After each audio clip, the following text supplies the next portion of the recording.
সাভারের নবীনগর চন্দ্রা মহাসড়কের বাইপাইল থেকে শ্রীপুর পর্যন্ত উত্তরবঙ্গগামী লেনে এলিভেটেড এক্সপ্রেসওয়ের নির্মাণ কাজ চলায় ঈদযাত্রায় তীব্র যানজটের শঙ্কা তৈরি হয়েছে।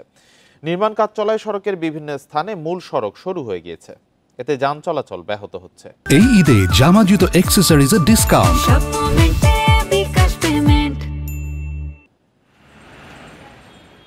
নবীনগর চন্দ্রা মহাসড়কের বাইপাইল থেকে শ্রীপুর পর্যন্ত উত্তরাঞ্চলগামী লেনে চলছে ঢাকা আশুলিয়া এলিভেটেড এক্সপ্রেসওয়ের নির্মাণ কাজের জন্য সড়কের বিভিন্ন জায়গায় মূল সড়ক শুরু হয়ে গেছে। যান চলাচল স্বাভাবিক রাখতে কোথাও কোথাও তৈরি করা হয়েছে বিকল্প সড়ক, তবে তা প্রয়োজনের তুলনায় পর্যাপ্ত প্রশস্ত নয়। তাই প্রতিদিন ওই অংশে এখনই সৃষ্টি হচ্ছে যানজট।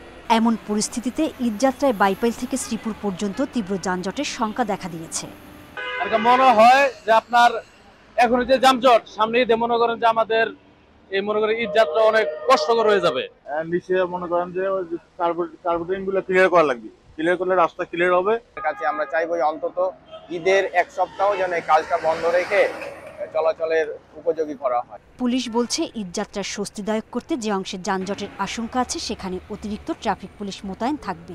এই সার্ভিস রোডটাকে আমরা নিয়ন্ত্রণ করবো আমাদের ট্রাফিক দিয়ে, আর কিছুটা অনুরোধ জানাবো যে ওই সময় যেন ফিডার রোড দিয়ে অ্যাপ্রোচ রোড দিয়ে মানে আমরা করবো যে ওই রোডগুলো একটু নিয়ন্ত্রণ করে মেইন রোডটা আমরা বেশি চালু রাখবো একটু বেশি করে। সাভারের নবীনগর চন্দ্রা মহাসড়ক ব্যবহার করে চলাচল করে উত্তর ও দক্ষিণাঞ্চলের অন্তত 20 জেলার মানুষ। Independent news.